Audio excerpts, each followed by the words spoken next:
Então, esse é o mês da Páscoa, esse é o mês onde temos, no último domingo de março, uma celebração onde reconhecemos que Jesus morreu e ressuscitou. Mas o que aconteceu nesse cenário? O que levou Jesus até a cruz? Por que ele ressuscitou? E ele ressuscitou? E se ele está vivo? Como é que isso funciona? A nossa proposta é que nesse mês, no começo de abril, possamos investigar alguns detalhes, alguns fatos, alguns acontecimentos que estão relacionados com aquela semana onde Jesus morreu, ressuscitou e alguns dias depois foi elevado aos céus e prometeu que voltaria. Eu peço que você acompanhe, porque nessa primeira mensagem eu preciso dar alguns detalhes, algumas informações que nas outras não vai ser necessário. Mas hoje a gente precisa introduzir alguns conceitos, entrar em alguns detalhes, antes de falar propriamente do assunto da mensagem de hoje. Hoje é uma introdução ao que você vai ver nas próximas 5 semanas. E a ideia é que seja uma série investigativa, onde você vai pegar fatos bíblicos, você vai analisar, você vai verificar, você vai embasar o seu conhecimento para que você possa, diante de debates, diante de conversas que vocês têm com seus amigos, com professores, com pessoas que você sabe que questionam a fé cristã, nós queremos capacitar você a conseguir ler a palavra de Deus de uma forma criteriosa e usar isso como base para o seu evangelismo, para a sua fé, para que você se fortaleça.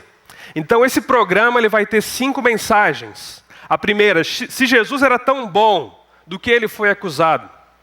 Segundo, se Jesus foi assassinado, quem foram os responsáveis? Quem foram os assassinos de Jesus? Se Jesus ressuscitou, onde estão as testemunhas? Quem é que comprova que ele ressuscitou? Se Jesus está vivo, onde eu posso encontrá-lo? Onde podemos encontrar Jesus hoje? E se Jesus voltará, como devemos esperá-lo? Então, nas próximas 5 semanas, começando hoje, vamos tratar desses assuntos. Aproveitando a época de Páscoa, aproveitando isso que está acontecendo nesse mês, onde muitas pessoas, a mídia, a televisão, as revistas, a internet, trazem à tona a questão da Páscoa. Será que a Páscoa é só o coelhinho, lá o ovo, o chocolate? Ou tem por trás toda aquela história de um homem que veio ao mundo, morreu e ressuscitou, e que segundo os cristãos está vivo e ativo até hoje?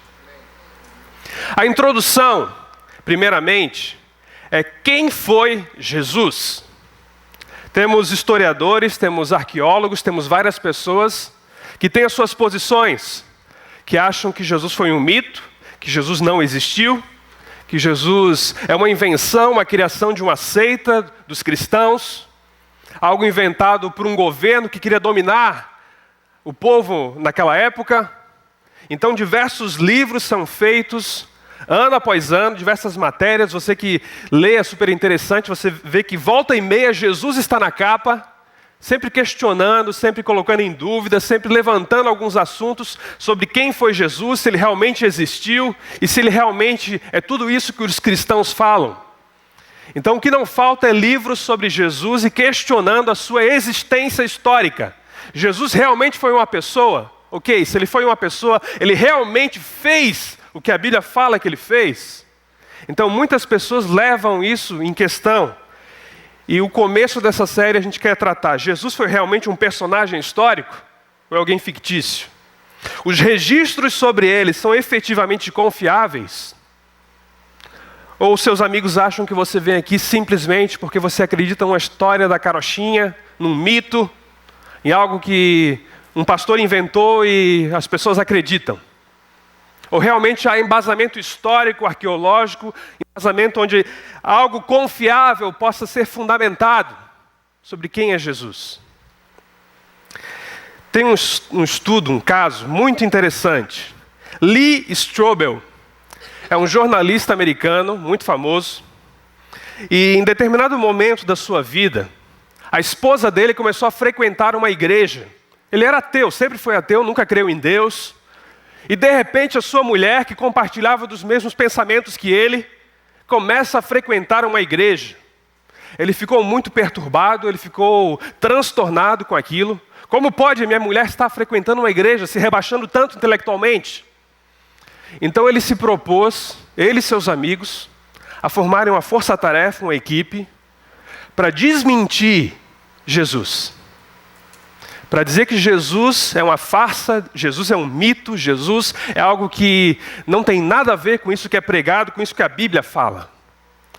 Mas só que ele começou a ir na igreja com seu bloquinho de anotações, com alguns amigos, e ele anotava as mensagens, ele pesquisava, ele começou a verificar tudo que era dito sobre Jesus, ele pegou a Bíblia e foi estudar, ele pegou vários livros históricos e foi estudar, e aconteceu que enquanto ele estudava, aquele ateu se entregou a Jesus.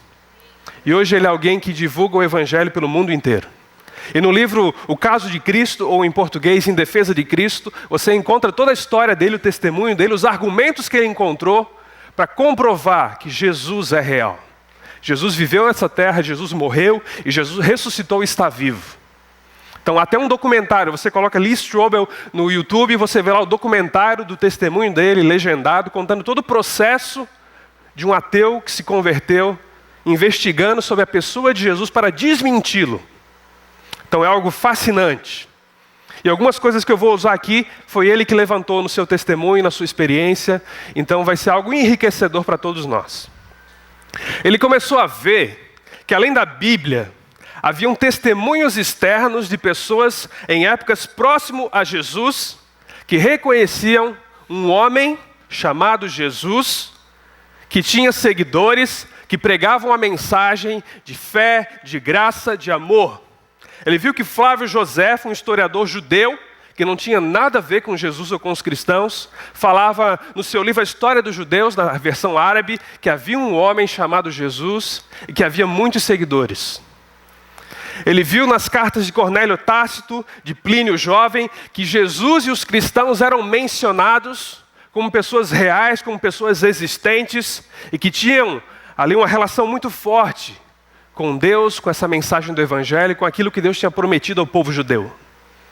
Então aqui falta tempo, a gente pode levantar milhares de fontes históricas que comprovam que Jesus foi um homem que passou por essa terra verdadeiramente.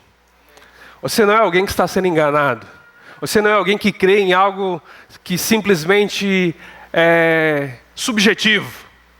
Você crê em algo real. Jesus veio em carne a esse mundo e andou entre os homens. E fez tudo aquilo que a palavra de Deus fala. E além dos fatos externos, nós temos a própria Bíblia que fala sobre ele.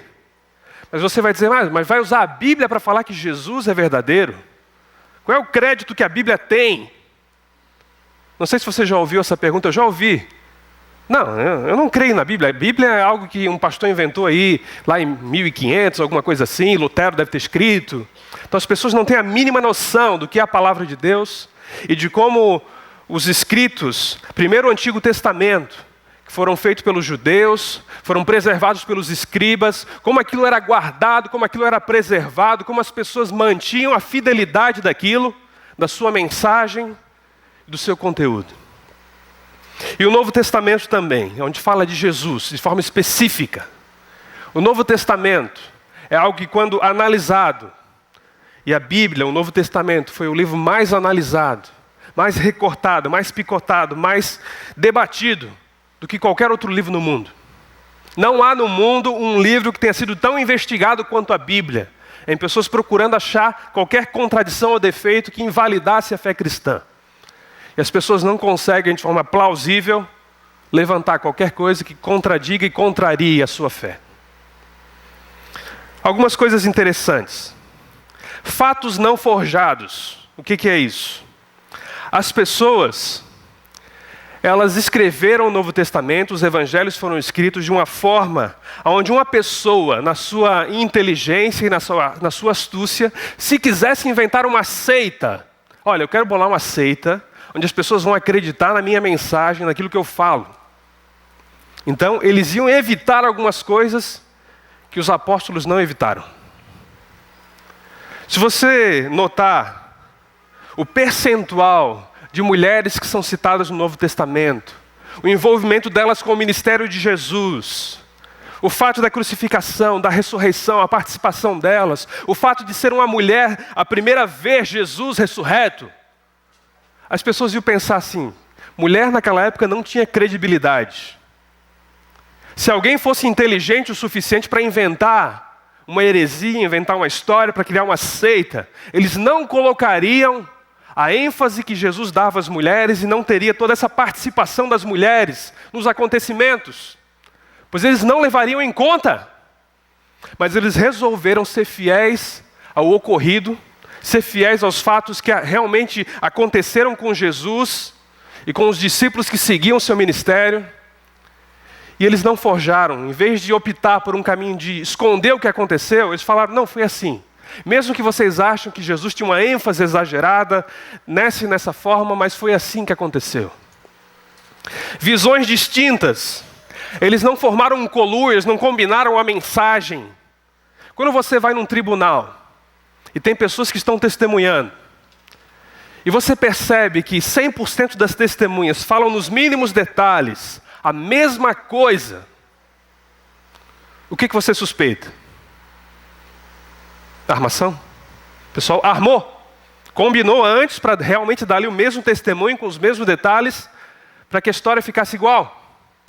Mas nos evangelhos, você nota que Marcos fala de um jeito, Mateus de outro, João fala de outro, Lucas de outro. Cada um olha por uma perspectiva, por um ângulo, às vezes aparentemente contraditório em algumas situações, mas quando você estuda, você vê que não há contradição.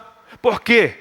Porque haviam visões distintas, perspectivas distintas, eles não tinham combinado nada, eles simplesmente estavam pregando, anunciando o evangelho e relatando os fatos que realmente aconteceram. Eles não se preocuparam de esconder nada, de combinar nada, de forjar nada. Então é algo que, quando analisado, não tem como dizer que é uma mentira. E se fosse uma mentira, quem morreria por essa mentira? Tanto os apóstolos quanto os seguidores de Jesus foram mártires da fé e da sua crença. Quem, em sã consciência, sabendo que é uma mentira, morreria por aquilo? E deixaria que os seus queridos morressem também? Ninguém.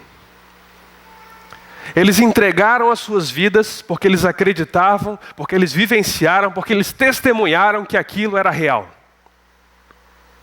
Essa palavra que você carrega, o Novo Testamento, a Bíblia, ela foi mantida com o sangue dos cristãos. Eles criam verdadeiramente nisso. E quem sabe que é uma mentira, quem acha que é uma historinha, não entrega a sua vida nessa situação. E tem outra coisa que as pessoas começam a levantar, mas isso foi escrito há 2000 anos atrás, a gente não tem uma cópia lá original, assinada e autografada lá por apóstolo Paulo, por Pedro, não tem uma cópia original. Mas muita coisa não tem cópia original e você tem aquilo como verídico. Então há a proximidade dos manuscritos. O que é isso?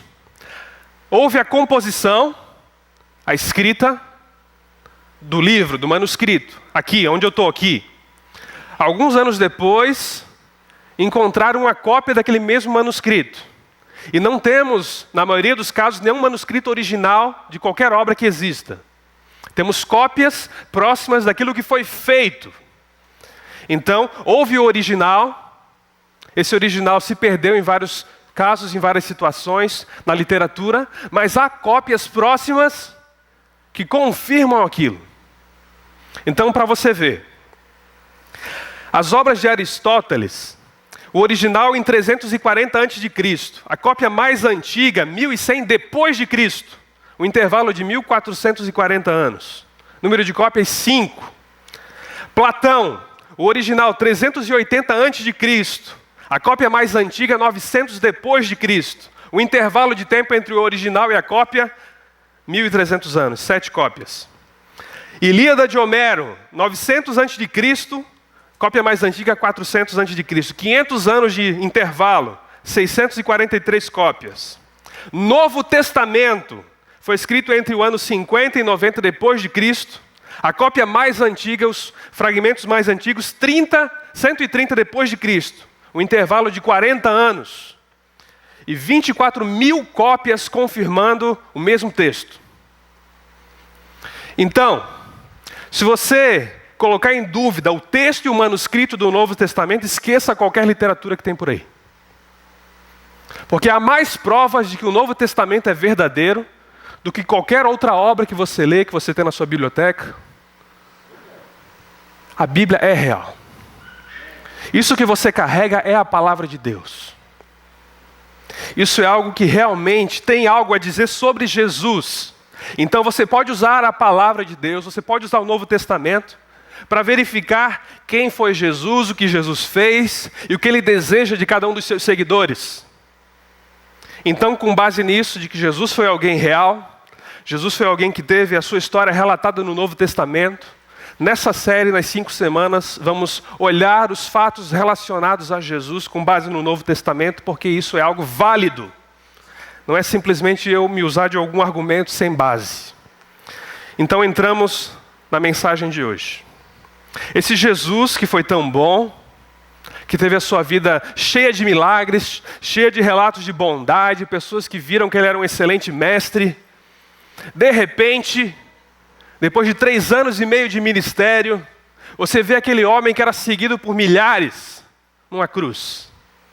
Como Jesus foi parar naquela cruz? O que aconteceu para que Jesus fosse tido entre os ladrões e condenado? Marcos capítulo 14, versículos 53 a 65. Levaram Jesus ao sumo sacerdote, e então se reuniram todos os chefes dos sacerdotes, os líderes religiosos e os mestres da lei. Pedro o seguiu de longe até o pátio do sumo sacerdote. Sentado ali com os guardas, esquentava-se junto ao fogo. Os chefes dos sacerdotes e todo o sinédrio estavam procurando depoimentos contra Jesus para que pudessem condená-lo à morte, mas não encontravam nenhum. Muitos testemunharam falsamente, mas as declarações deles não eram coerentes. Então se levantaram alguns e declararam falsamente contra ele. Nós o ouvimos dizer: destruirei esse templo feito por mãos humanas, em 3 dias construirei outro, não feito por mãos de homens. Mas nem mesmo assim o depoimento deles era coerente. Depois, o sumo sacerdote levantou-se diante deles e perguntou a Jesus: você não vai responder à acusação que estes lhe fazem?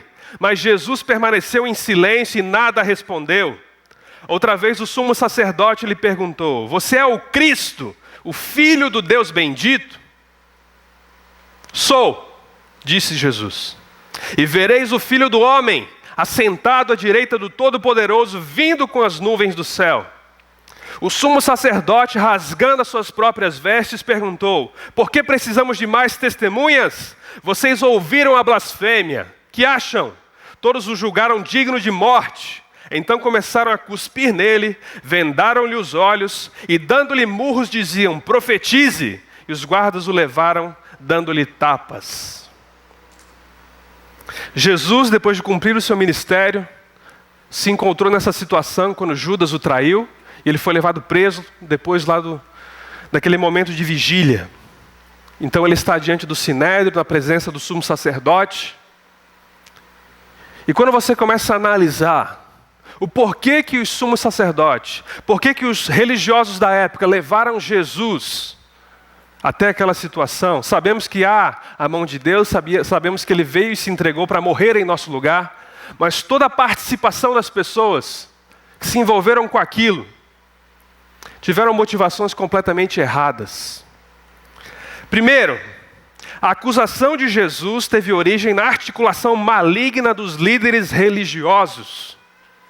Houve uma conspiração, o método que eles usaram foi a conspiração. Desde o começo do ministério de Jesus, eles queriam que Cristo fosse morto. A religião da época não aceitou Jesus.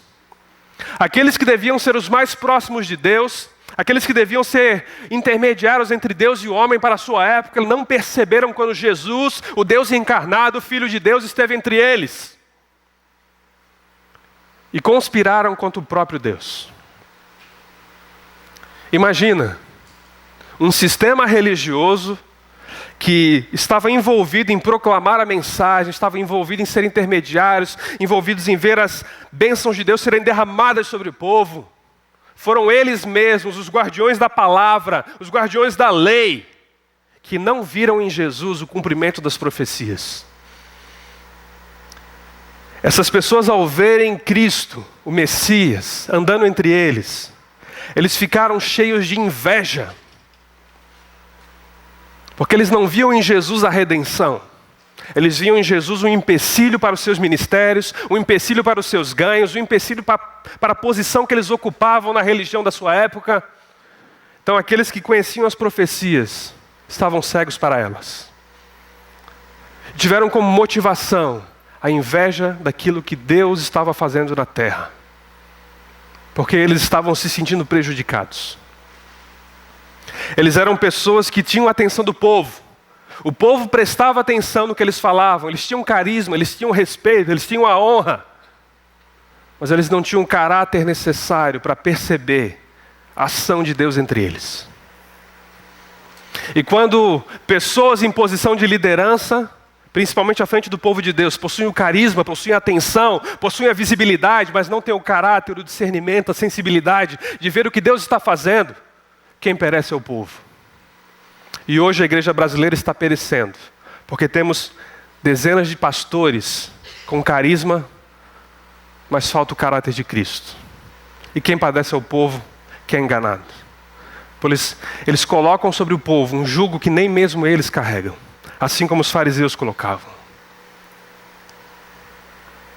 E eles usaram como acusação algo que não tinha nada a ver com as transgressões morais de Jesus. A acusação era fundamentada em mentiras, era fundamentada em coisas que não tinham como ser comprovadas. Jesus foi acusado de falar contra os impostos, que não deveriam ser pagos impostos a César. Jesus foi acusado de ser um agitador. Jesus foi acusado de se autodeclarar o rei dos judeus. Jesus foi declarado como várias coisas, como alguém endemoniado, como alguém que blasfemava.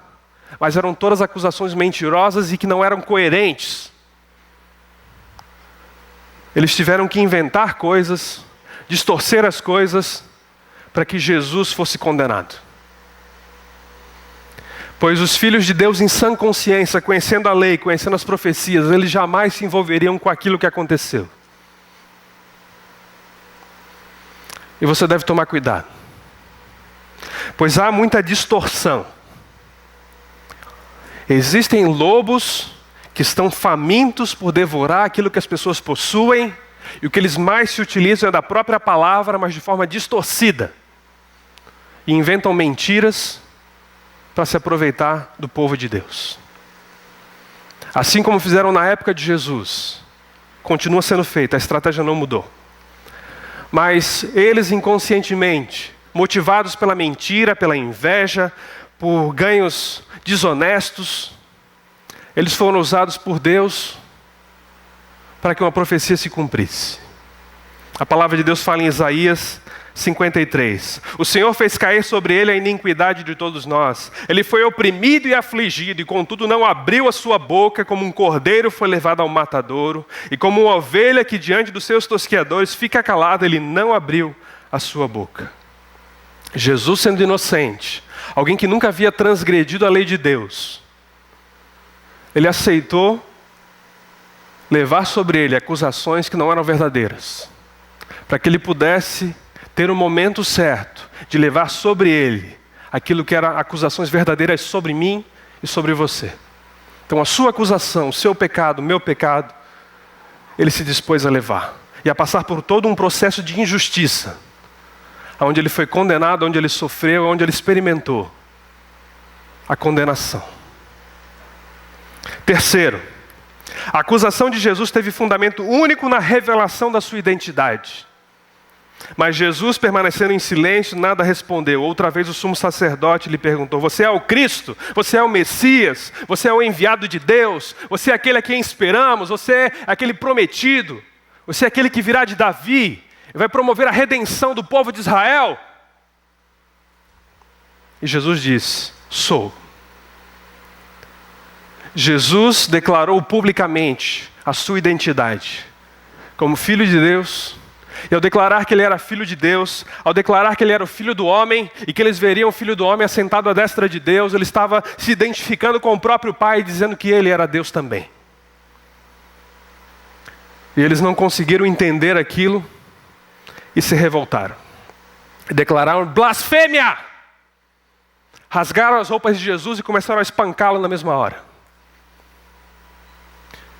E a acusação de Jesus não foi motivada por nenhuma falha moral, não foi motivada por nada que ele tenha feito contra alguém, foi motivada única e exclusivamente porque ele, sendo Cristo, revelou a sua identidade de alguém que veio ao mundo promover a redenção. Resumindo, do que Jesus foi acusado? De acordo com os evangelhos, Jesus foi condenado pela Suprema Corte judaica sob acusação de blasfêmia e então entregue aos romanos para execução. E qual foi o texto que o sumo sacerdote usou para se embasar? Ele usou o texto de Levítico 24, 15. Fala aos filhos de Israel nesses termos: quem ultraja o seu Deus suportará o castigo do seu delito. Aquele que proferir blasfêmias contra o nome do Senhor será punido com a morte, e toda transgressão e toda congregação o apedrejará. Quer seja estrangeiro, quer seja natural do país, se proferir blasfêmias contra o nome do Senhor será punido com a morte. Então, com base nesse mandamento, com base nessa lei, eles, como não tinham autonomia, eles não podiam aplicar a pena capital, não podiam executar ninguém, eles deveriam recorrer aos romanos para que aquilo fosse feito. Mas eles não viram Jesus, o Messias verdadeiro, o Cristo a quem eles esperavam. Primeiro, porque eles esperavam que o Messias fosse um nobre, não alguém que nasceu numa manjedoura. Eles esperavam um descendente de Davi, poderoso, que se assentaria num trono com seu cetro, com dinheiro, com recursos. Não alguém humilde, não alguém simples, não alguém que foi um carpinteiro. Eles queriam alguém da nobreza. Então o Messias será alguém nobre, alguém importante, alguém reconhecido. Eles não conseguiam ver isso em Jesus. Eles tinham uma visão distorcida. Eles viam que o Messias traria guerra, não mais opressão pelo Império Romano. Nós vamos dar um fim a isso. Já fomos explorados, virá alguém que há de libertar o povo de Deus. Assim como foi no Egito, assim como Moisés foi usado para libertar, o Messias virá e porá um fim a tudo. Israel será acima de todos. Eles esperavam a guerra. E eles esperavam uma religiosidade que combinasse com a religiosidade dos fariseus, dos saduceus, daquilo que eles praticavam na época. Algo idêntico àquilo que era feito. Na sua forma, na sua tradição, na sua prática. Mas eles não viram isso em Jesus. Por quê? Porque Jesus era simples. Jesus, sendo Deus, se fez homem e assumiu forma de servo. Se Jesus, sendo Deus, se tornou servo, quanto mais eu e você. Se o Messias, se o Cristo se tornou servo simples, quanto mais eu e você. E Cristo tinha uma mensagem de paz, pois ele era o príncipe da paz. E não aquele que viria promover uma guerra política. E ele era alguém que não cumpria os ritos e todo o legalismo da tradição judaica, porque ele era alguém que dava graça para as pessoas, ele oferecia perdão, ele oferecia uma segunda chance, ele oferecia restauração, assim como você está aqui hoje, porque Cristo te deu uma segunda chance. Porque ele foi gracioso com você, perdoou os seus pecados e fala: meu filho, você pode cair hoje, amanhã e depois, mas eu sempre vou estar ali te levantando. Eu aceito você da forma que você vem, mas eu te amo tanto que eu não vou deixar você como está, eu vou te aperfeiçoar. Ele é Deus gracioso. Ele não olha simplesmente para aquilo que você faz, não faz, e faz um xizinho lá, cumpriu ou não cumpriu. E vem com o chicote. Não, ele é um Deus gracioso. E eles não conseguiram ver em Jesus o Messias, porque a visão que eles tinham de Deus, a visão que eles tinham daquele que viria, era completamente incompatível. E esse é o risco que corremos. Quando ficamos apenas na letra, apenas na teologia, apenas na tradição, apenas no costume, apenas naquilo que sempre foi, e não estamos abertos para aquilo que Deus faz na sua multiforme graça, corremos o risco de não perceber Deus falando e agindo em nosso meio, Deus caminhando entre nós. E depois de acusarem ele, reconhecerem que ele era alguém que estava blasfemando, ele foi encaminhado às autoridades romanas e levado até alguém que poderia cumprir o desejo deles, que era a morte. Jesus deveria morrer. Então eles encaminham Jesus. Jesus é encaminhado a Pilatos. E depois de Pilatos ouvir todas as acusações, depois de Pilatos encaminhar Jesus a Herodes, depois de ver que realmente tudo aquilo que eles falavam não tinha o menor sentido, ele viu Jesus sendo inocente em várias situações, ele conferiu os argumentos, ele viu as testemunhas, e ele não tinha nada contra Jesus. Pode apagar as luzes, que eu vou botar um trecho pequenininho do que aconteceu.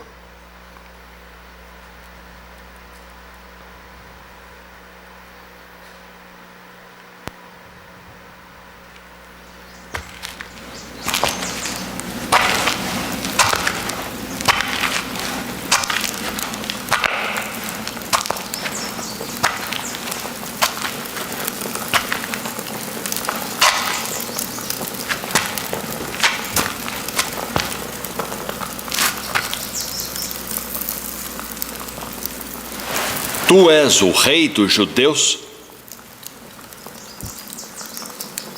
Tu dizes isto de ti mesmo? Ou disseram-te outros de mim? Porventura sou eu judeu?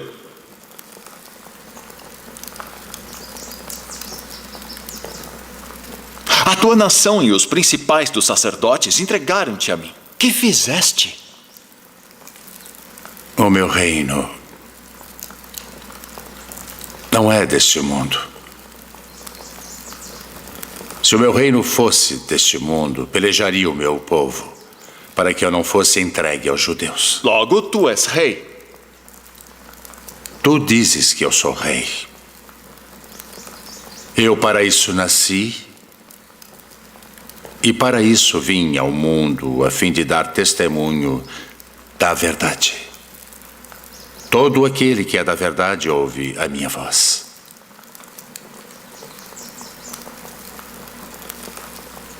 Que é a verdade?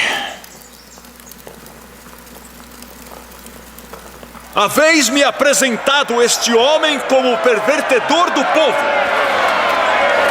Eu o examinei na vossa presença, e nenhuma culpa das de que o acusais acho neste homem. Eu o remeti a Herodes. Ele concluiu que coisa alguma digna de morte foi feita. Castigá-lo-ei, pois, e soltá-lo-ei.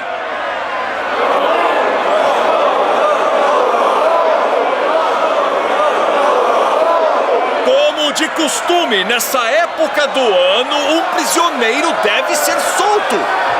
Barrabás? Libertem Barrabás.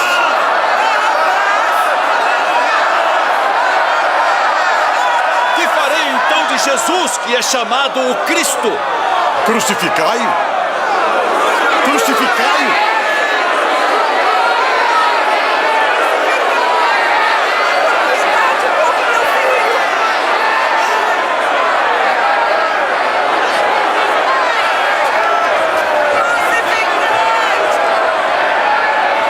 Estou inocente do sangue deste justo.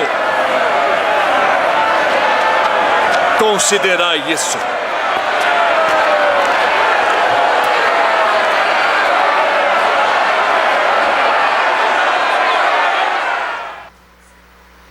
A equipe de louvor pode vir à frente. Quando Pilatos recebeu Jesus, depois de conferir todas as acusações, depois de ver a sua inocência, depois de ser alertado sobre a sua esposa, que teve naquela noite sonhos e pesadelos durante a noite inteira, falando que Jesus era inocente, ele lança uma questão, ele lança uma pergunta, que estavam relacionadas às acusações que Jesus recebeu. Ele fala: o que farei de Jesus chamado Cristo? Ele tenta se isentar, ele tenta não participar daquelas acusações. Ele lava suas mãos, rejeitando Jesus, mas não podendo negá-lo. E ele não se posiciona, sabendo a verdade, pois Cristo se revelou a ele como rei, Cristo se revelou a ele como filho de Deus. A sua esposa ouviu a voz de Deus. Mas ele lava suas mãos e encaminha Jesus para a crucificação. Poderia ter acontecido de outra forma, mas ele decidiu participar daquilo. E aquela pergunta eu creio que ficou ecoando na sua vida: que farei de Jesus o chamado Cristo? Que farei de Jesus o chamado Cristo? Vou lavar as minhas mãos e dizer que eu não tenho nada a ver com isso, sabendo que por meio da minha posição,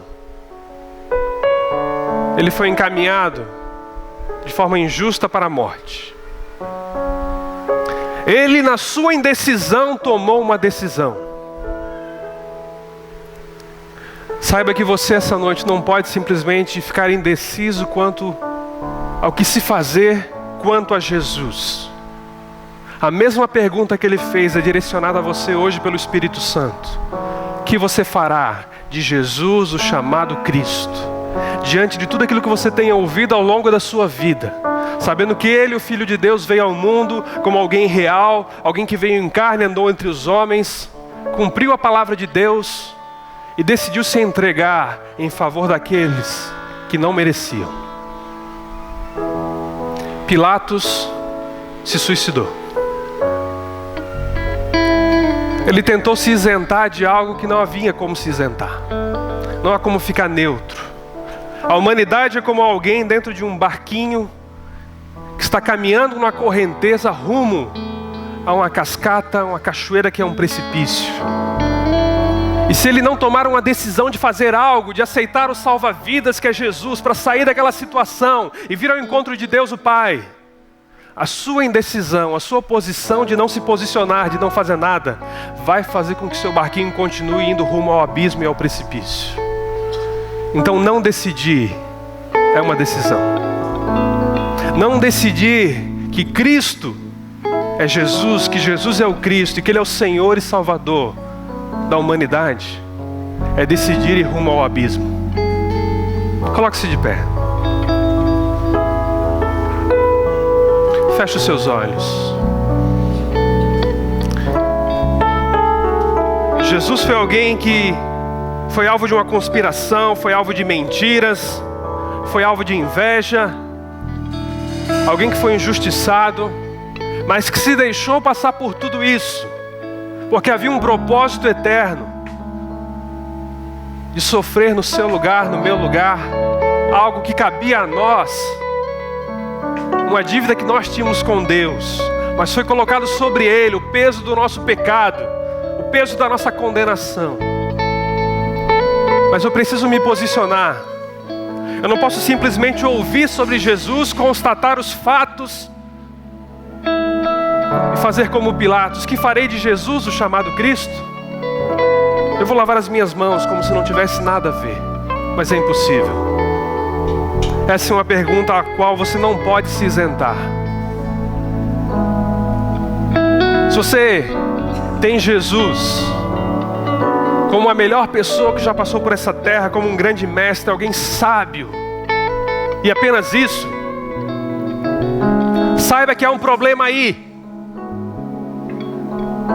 Pois Ele disse que era Deus, Ele disse que era o Filho de Deus, Ele disse que era o Cristo, o Messias. E se aquilo que Ele não falou, se aquilo que Ele falou não era verdade, o que Jesus foi? A não ser de alguém perturbado e não um sábio. Mas se aquilo que Ele falava era verdade, se Ele realmente é quem Ele diz que é, que por esse motivo foi condenado e morto, Jesus, o Filho de Deus, o Cristo, não há como eu me isentar e como eu ficar neutro diante disso. Eu devo me posicionar. Eu estou com Cristo ou contra Cristo? Eu estou com Jesus ou contra Jesus? Eu entrego a minha vida a Ele e aceito esse salva-vidas que me livra do precipício? Ou eu não tomo posição nenhuma e vou rumo ao abismo? Pois não há como ficar neutro. Quando morrermos, seremos questionados: o que você fez de Jesus, o chamado Cristo? Qual a posição que você tomou? você entregou a sua vida a Ele, reconheceu o seu amor gracioso e aceitou a sua salvação, você rejeitou sendo neutro. Você que quer confirmar essa noite de que Jesus, o chamado Cristo, é o Salvador e Senhor da sua vida, vem à frente em nome de Jesus. Você que disse, eu não quero ficar neutro, eu entendo, eu compreendo, eu quero confirmar, Jesus é o meu Salvador e meu Senhor.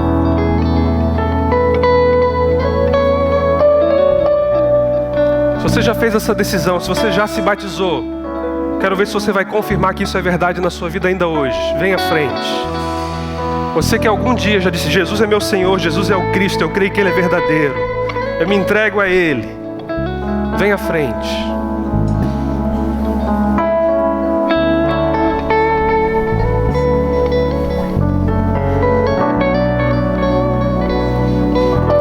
Mas se você ainda diz, pastor, eu ainda não sei, eu quero chegar ao final dessa série, para no final eu me posicionar se Jesus é o Cristo, se realmente aquilo que Ele tem a me oferecer é verdade ou não. Você tem essa liberdade, você pode ficar no seu assento. Mas se você reconhece que Cristo é o Senhor e Salvador da sua vida, e você quer se posicionar a respeito da pergunta, que farei de Jesus o chamado Cristo? E você responde a Deus, eu farei da seguinte forma, eu entregarei a minha vida nas suas mãos. Feche os seus olhos. Senhor, em nome de Jesus, temos teus filhos confirmando, testificando que diante dessa pergunta, eles entendem que Cristo é o Senhor das suas vidas, eles entendem que Jesus é aquele que veio e se entregou por amor a eles.